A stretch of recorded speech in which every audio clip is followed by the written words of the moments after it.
This is going to be a deep dive into how the difference between risk and return carries over from stocks to options. So like if you're a stock trader, okay, and you hold stock for a certain period of time, there's a certain risk element, there's a certain return element, right? So we know that with options, it's very different, right? We have more tail risk, it's defined risk. I'm sorry, it could be defined risk, it could be undefined risk, it could be limited profit, right? Which all of those are very different from stock. Stock is inherently undefined loss and undefined profit, right? I mean, I guess the stock could go to zero, but basically for all intensive purposes, it's undefined to both the upside and the downside. It's just a linear progression, right?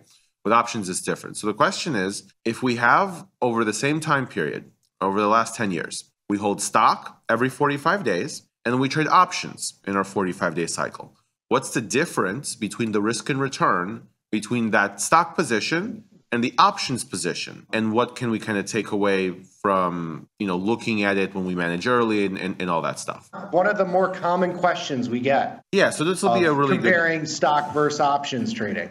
Yeah, so it'll be really good. I actually really like the way this piece was put together because it really highlighted the value you get when you integrate options in your portfolio that you just can't get when you trade stock, just because of the way the products are constructed. So a modern portfolio theory says that in an efficient market, a trade-off between profitability and reliability or risk is the key to tailoring your investment to your objectives, right? So the question is, you go from a stock trader to an options trader, what's the purpose of doing that? Is it just because you think options are cool?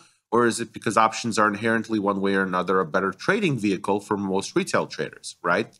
So as traders mature, the balance between trading options and holding shares is a critical decision point, right? And I think that a lot of us, right, who trade options, at some point or another, we have stock in our accounts, right? Either it be long-term retirement accounts, maybe even our Tasty account, right? We do trade stock. Just a question of why do we trade more options over stock? And I think this segment will answer. So let's get into the data and see how much variability or risk the short options had versus stock. So we're going to use 15 years of data, last 15 years in the S&Ps, the Russell, and the NASDAQ. We're going to look at the returns from selling 45-day straddles, strangles, and iron condors as a percentage of capital used. We're going to compare these or contrast these with the returns from holding shares over the same periods of time. So every 24 days, if we manage at 21 days or 24 days because we enter position 45 days, close at 21 days. That's a 24-day holding period. So we're going to hold the stock for 24 days. We're going to compare that to holding the stock for 45 days and looking at the options returns over the same period. So we're literally just doing our tasty mechanics, but then we're comparing it with holding the stock over the same time period and seeing what difference the returns and the risk had. Okay, sound good? Beautiful. It sounds great. I'm excited for this. It's just something you've always wanted on a Friday morning is just this beautiful breakfast platter of statistics. Well, listen, I like that you're putting it on the same time frame because one of the bigger questions is like the stock holding period is so long. So like, how do you put this into context on a period of time that we're trading? I think it's an interesting look. Exactly. And you're right. It's a more apples to apples comparison because otherwise, if you just look at stock over time, you can't really compare it to options, which are inherently expiration based. So exactly. This is just looking at SPY. We're going to look at SPY, IWM, and QQQ. We're starting with SPY. We're going to look at holding to expiration, which means we hold the options to expiration and we hold the shares for 45 days. Okay. So it's the same exact time period. So the win rate, funny enough, is actually very similar across the board, with the exception of the iron condors. So what I want to do is when we look at this, we're going to group this table by really three different groups. The shares, the straddles, strangles, and the straddles and the strangles will go into one category because they're basically the same thing. They're just, a little bit more juice, a little bit less juice. And then the iron condors will be the third category because the iron condors have a unique facet to their strategy where the buying power is significantly lower, and it's just a little. And you buy the wings too, so you're kind of buying volatility as well as selling it. So we're gonna put that in its own category. We're gonna put the naked short premium in its own category, and then the shares. Okay, so we're gonna compare it like that. So. And this iron condor that you're doing, a 40-20 delta, is going to be a sub 50% probability of success. It's probably going to be around like a 40. It's probably around that 43 to 50% probability of success for that trade. It's almost like an iron fly. Exactly. This iron condor is similar to an iron fly. It's kind of like because we didn't want to get too much into it because we already have all the other stuff. You can use that as a representative for all iron condors because we're going to be looking at one specific thing that makes it different. And that would be the same as if you looked at a regular iron condor or whatever, because and we're going to get to that. So first thing I want to show you is number one, compared to the stock, the straddles and the strangles, so the undefined risk positions had significantly higher returns. They also had significantly higher volatility as a percentage of capital use. So when you use that capital, you get basically 80% to 85% of the capital requirement knocked off when you use, well, depending if you're using margin, but assuming this is just a cash, cash to cash, right? You're going to be basically taking 80 to 85% of the capital off the table. So the volatility of P&L will actually be a lot larger because you're using a lot lower capital. Okay, but you do have to look at it like that because we're using stock. We have to look at it capital to capital. Okay, now P&L also a lot larger, about 3 to 4 times. Okay, now the iron condor, notice, has the highest volatility of P&L, and as you go through this chart, its return hovers a little bit negative around 0. The point of including that last column is to show you that iron condors, even though they may be profitable, in this case they're not, but they could be profitable if you construct them a different way. The standard deviation of P&L will be a lot larger than anything else because you're defining your risk and you're taking even more capital off the table. So for dollar basis, it's actually the riskiest strategy. Now there's a takeaway for that, and we're going to get to it later. But that's just setting the stage here. Okay, let's go to the next slide. We're going to take a look at the same table, managed at 21 days. And what you're going to notice is a few things. Number one, the strangles have about half their P&L, a little bit more than half their P&L, but the risk is cut down by about 2/3. Okay, that should be very important. Because when you manage early, what you get is you don't take much off your P&L, maybe about half, because if you go to the 3.86% of capital, that's for the 30 delta strangle, and 32% standard deviation. Let's go to the next slide. 30 delta strangle column drops to 2.27, so about a third lower, but your standard deviation drops by half. So, and again, you look at 20 deltas, average P&L drops by half, but standard deviation drops by 2/3. So you're reducing more risk than you're taking away from P&L. Conversely, this is where it gets interesting. You look at the shares. The shares drop their P&L by half, but the standard deviation, the risk only goes down by a third.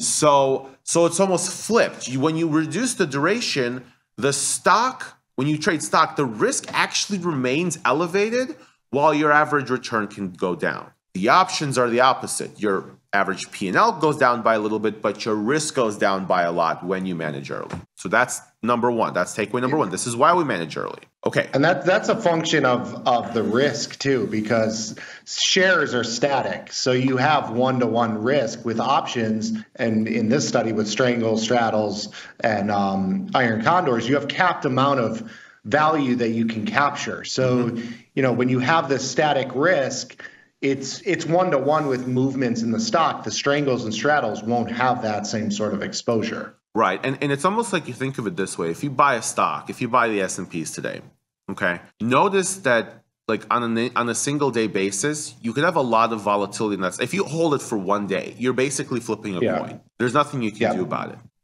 And let's say you hold it for 5 days. Okay, you're still kind of it could go either way. You could have a huge volatile week, right? And you can't really get a discernible average return from that.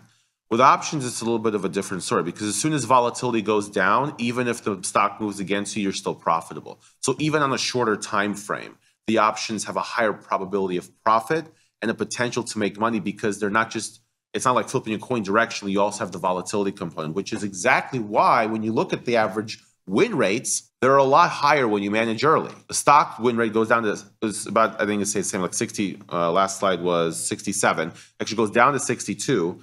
And the actual strangles and straddle actually stays the same at 70. So you're actually getting a bump in that win rate. Are you adjusting the returns for the capital used or no? Yeah, these are all adjusted for capital used. Okay, perfect, great.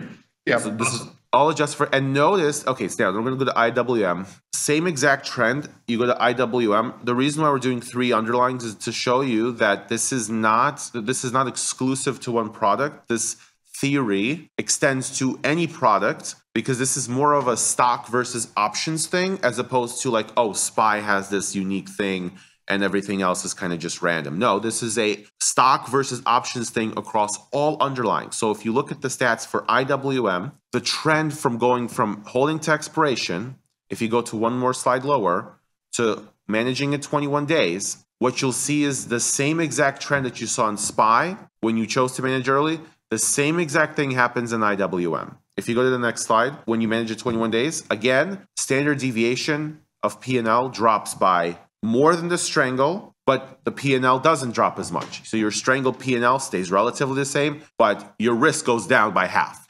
Stock, for IWM stock, again, average P&L goes down by more than half, but standard deviation of P&L only goes down by like 20, 30%.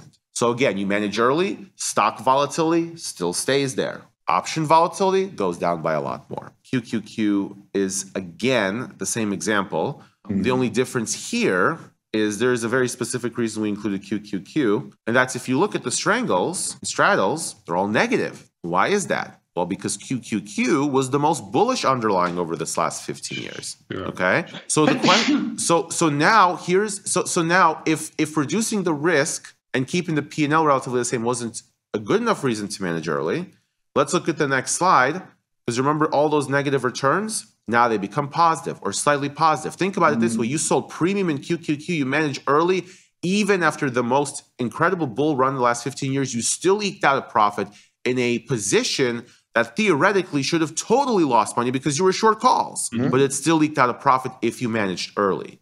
So of course, in this case, the stock outperformed the short premium, obviously, because it was a lot higher over the last 15 years. Sure. But you still managed to eke out a profit because you managed early and still reduced the risk in the meantime.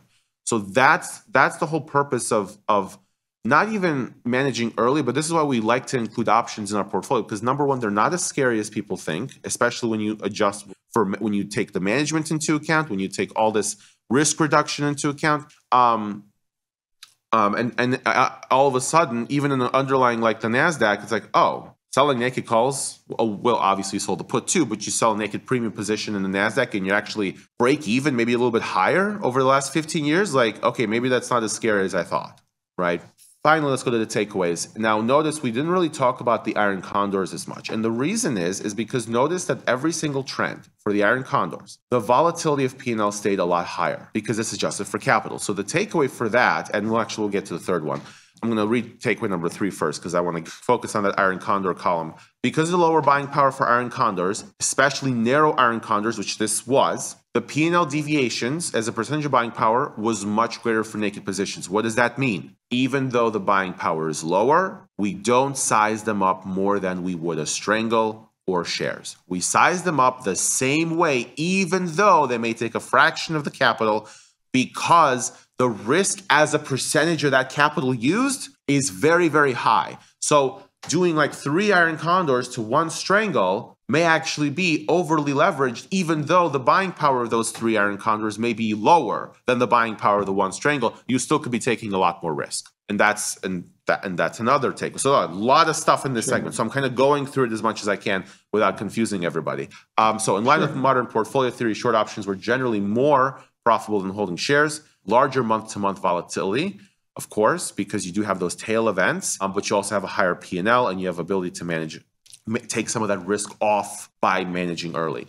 And again, that's what the second takeaway is. Managing naked options substantially reduce P&L deviations, and I will add while keeping P&L elevated. Finally, choosing strategies, mechanics, and assets to fit your personal goals is the key to making your portfolio work for you. So that doesn't, what this last point means, this is actually one of the most important points, even though it seems kind of silly to say. There's no one strategy that's right or wrong. This is just taking a comparison between a certain time frame and a certain strategy. So if you are somebody who likes to hold stock and you don't want to deal with it, fantastic. That's fine. This is what you're going to expect to see over a 45-day period. If you are somebody who wants to be more active, and we obviously built a network on that, you can maybe get a little bit more activity in your portfolio, maybe a little bit higher return, maybe, if you take the time, manage your risk and all that stuff. But the point is this is just comparing 2 commonly used strategies, apples to apples.